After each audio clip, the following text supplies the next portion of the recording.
All right, everybody. Hey, I'm here with Omar Khan with Boardwalk Wealth, and we're just going to walk through his journey for starting and building his company and kind of what market trends he's seen and how he's grown his business over the years. So, Omar, could you kind of just give us an idea, like how you got into real estate, what your journey has been like to get into real estate investing? Well, I got into real estate very simply put because my family is an entrepreneurial family. I mean, so that planted the seed, right? But obviously, unfortunately for me, they didn't really help me get started, which kind of sucks.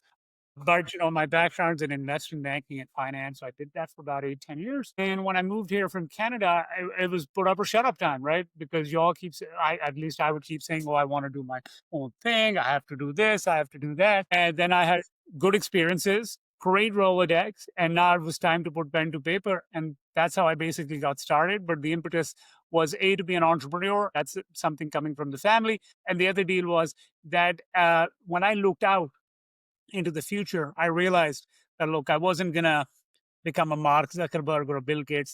That's just not where my talents lay. So I want to be in a business which is very relationship oriented. Number one, real estate is a perfect example of that. And before I got into real estate, that's what I kind of told myself. Relationship oriented business, then the market has to be somewhat fragmented. This means that there's no like two or three players that control 90% of the market. Everybody's fighting for scraps. So there's availability to get in at each level. And lastly, wanted to be in a tax efficient business where basically I was providing alpha to our investors, but it was in a tax wrapper in the sense that, yeah, you make money, but after having lived in Canada, you make money, but then the government taxes you 50%. So for every dollar you're making, you're effectively getting 50 cents on the dollar. And you can't do that and get ahead in life. I mean, that's just not going to be possible. So a couple of those reasons that led me to real estate. But the thought wasn't, hey, go be in real estate. Now, my professional and personal background, investment banking, I put together about close to $4 billion of capital financing and M&A transactions when I worked on the corporate side and in banking. That really helped. Because if I didn't have this, but I had all these list of things I wanted to do, then it wouldn't be a good match. So I had a lot of personal and professional experiences, outlined what I wanted, was entrepreneurial, moved to Texas, which is basically the heart of American capitalism. So that's where we are. And that's how it happened. Great. So, why did you focus on a multifamily? Well, again, like I mentioned to you, number one, very relationship oriented industry.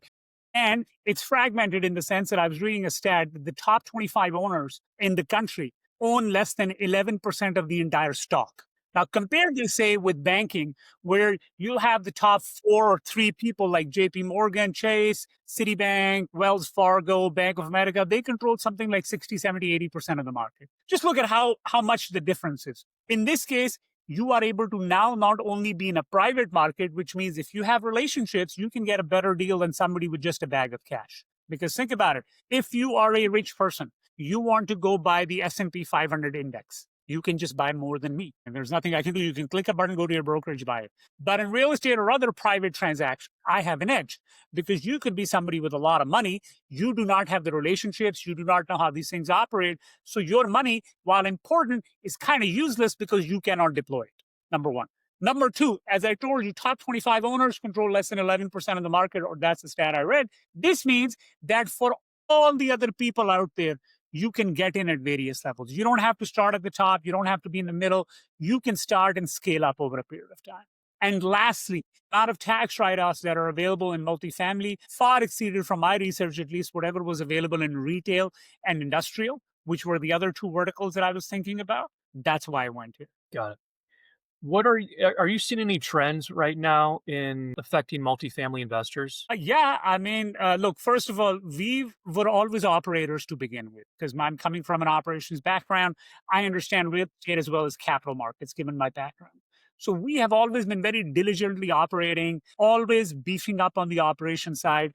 And as I found out, especially in the last 2 or 3 years, that is not necessarily the industry norm because we have a lot of syndicators and sponsors that are very good at marketing. Their online presence is phenomenal. They talk a big game, but they take all of those dollars. It's like a marketing machine. You have to keep pumping your money into marketing. And that's a really good game to play when interest rates are zero. And even if you screw up, you can flip and possibly make money in a year, 2 or 3 years' time because the market's really hard.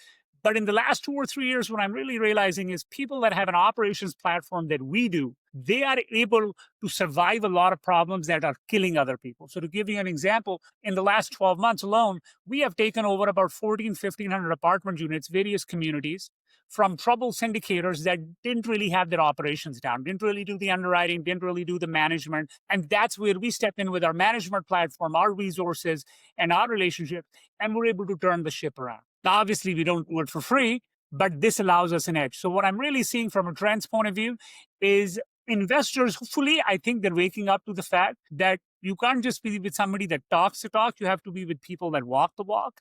And there's a big difference between these two things. Some investors are waking up.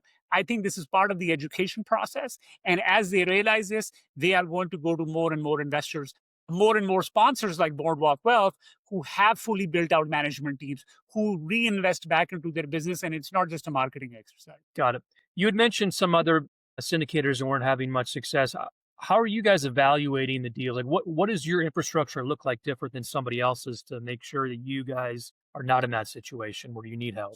First of all, we have a fully built out management team. This means accounting, operations, construction, asset management, day to day management, investor relations, investor services, full suite of reporting. We have a full staff that does this, not a guy that does your marketing by day, accounting by night, and on Thursdays, he might do some of your asset management stuff. We have specific, experienced, tenured people at each job title.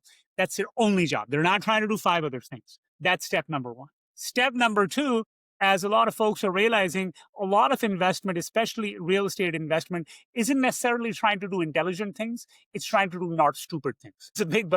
There's a big difference between that, because intelligence requires you to exceed all the other people around you. Not doing stupid things is a different type of character test, which is to keep your wits around you, be emotionally intelligent, and never get into fights that you cannot win. You'd mentioned the other people that haven't had success, and you guys have come in and had success. And how are you guys approaching it differently than maybe other firms out there are? So again, when you have a fully built asset management team, particularly when you have specific people, before we put a deal under contract, we are assessing the transaction from all sides. Look, oftentimes rent comparable data, if you're looking at rent comparable data, that can be misleading, especially if you're in today's market, where in certain markets, rental rates are declining. Because now, if you look at today's rates and then you project them out as an expression of the future, next 3, 5 years, you add your 2, 3, 4% growth rate, that's not really going to work out, because rates are actually declining, not going in the other direction. Then, if you have your CapEx people or your construction people, you can do a more thorough analysis on the CapEx to actually see, well, what type of CapEx is needed. A lot of problems people have had are when they assumed, oh, I'm going to invest, just some rule of thumb, $5,000, $6,000 per unit. And they get into these properties when they actually start running them and realize, oh no, costs have escalated, and what used to be 5,000 is now 8,000 or 10,000 or 15,000. So upfront, doing a lot of work, doing a lot of due diligence, but that can only be done when you have specialists at each level in your firm. You can't do this if you're kind of doing 5 roles at the same time, which then means that most of the deals you're saying no to. Like I tell a lot of folks, investing is as having most no's with few yeses, as opposed to having a lot of yeses with a few no's. Yep, got it. So how do you guys balance? You got investor relationships, deal flow, property management, all these. How do you guys balance all the different? I mean, obviously you have a team, but how do you guys balance all of this to make sure you're taking care of everything you need to as your business grows? Like, how do you scaling up properly? Well, it's very painful, but we're very process oriented. Sometimes processes can be very bureaucratic or stifling, but they're needed as you are growing. The biggest thing, though, is reinvesting, constantly reinvesting back into the business, assessing what we're doing. But at its core, it's hiring the right people. Now, touch wood, so far at least we've had some success we're blessed with having good team members, but that, we can't rest on our laurels. So we have a very strong corporate culture. So far, at least, we are very blessed, as I mentioned, that the people that we brought on have bought into that corporate culture and improved it. But as we grow, that is something that we are highly cognizant of, because it only takes one bad apple. And then all the work that you've done, it goes sideways. So it's a constant, ever evolving battle or challenge. But at its core, it's people management. And that starts with screening and filtering for the right people, but you got to know what values you have, what do you stand for, and then you have to have that alignment. Got it. And to kind of tie in more to operations, how much does data play into your decision making? I mean, obviously it's a big part of it, but how much of your decision making comes down to what the data says? It's all data. It's all data. It's all data coupled with the fact that we are only in a couple of markets. So, for instance, I'm not on the West Coast. There could be many great real estate deals on the West Coast. So it could be home runs. Because I'm not there, we will not look at those transactions. Now, some of those transactions, my friends do, and they made a lot of money in it. But we have a lot of data. We're only in a few specific markets. This is why not just the data, but the day to day implementation and execution of that data and how it actually reflects into reality. We can see that, and it's a constant feedback loop. But at its core, it's all data. Because without data, there is no way that you can't just say, well, I'm going to take a lot of money. I'm going to raise hundreds of millions of dollars from people. And I feel like we should do this. That doesn't really pass muster for Right. us. Tell about your investors, those people. How are people finding you right now? How much of it is marketing versus referrals? I think most of it's referrals. Marketing is, I would love for us to have a better outbound channel, as an example. I would love for us to have a great business development team. I think that is an area that we're not very good on, frankly. That's something we should and have to improve as we want to grow out. But the bulk of the people that we are investing with us are either referrals or older investors that have just re-upped over and over again. But yeah, that's an area that I'd love to improve on and to get better at, basically. Got it. Okay. Kind of switching technology. Now, obviously, AI is in automation has become very popular. How, are you guys incorporating that into your business at all? Oh yeah. Like even right now, we have an AI. I was actually, funnily enough, I have a Slack channel. I was talking to one of my IT guys. We're developing a workflow for outreach. So anytime we have a new transactions, new funds, or something like that, we want to reach out automatically through ringless voicemails, texts, and other means of communication to a select group of people, but and then put them through a workflow. Now, technically, could I do it or one of my salespeople do it? Yeah, but that's a very laborious process. So it's a marriage basically of your AI and your technology based platforms using those workflows with the people. So think about it this way: somebody reaches out to our company. We have a target internally that we now have to get back to them within 24 to 48 hours maximum. One part of that is, for instance, if there's a new investor, as an example, or somebody's expressing an interest to invest with us or learn more about our platform. One is to set up a time. Now, if one of my salespeople or I call them, then set up a time, then this is not available, then there's a whole bunch of stuff, right? Automate all of that. Provide them, say, here's the 5 things that I think you should read before we talk. Then go through all of. Now you can say you could just do AI sequencing with that, well, or email sequencing with that. Well, the problem is a lot of people are consuming all of these things via text, phone calls, a bunch of other stuff. So it's just putting a lot of these workflows together. The human element is still going to be important because even research right now has shown that as soon as the other party finds out, let's assume they're talking to an AI voice bot, as an example as well. Even though the AI voice bot could be providing them all of the information that's needed, there is just that human tendency to not either take that information seriously or to not provide it the same weightage. Got it. Maybe this you maybe have already answered this, but do you feel like if you could wave a magic wand and automate one process tomorrow, what would it be? That would be outbound sales, and then just money starts falling from the sky. Is that how it works? I didn't know that was so. I mean, you were saying take the magic wand and wave it around. Well, I want to take the magic wand and I really want to make it happen. I don't want to make the magic around and say I won $5.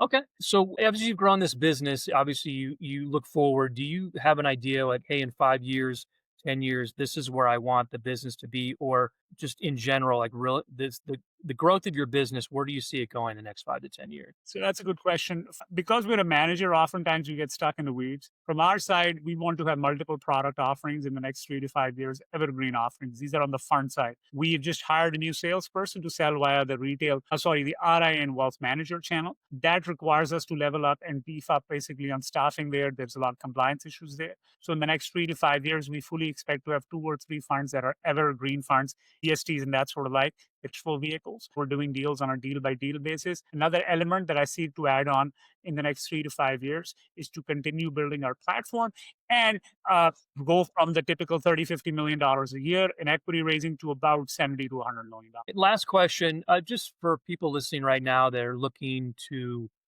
raise capital from investors or operators, what's the number one skill you think they should develop? Well, I think the number one skill in life generally is, and this is something that I'm working on, is sales and marketing. or I guess marketing and sales, depending on how which way you look at it.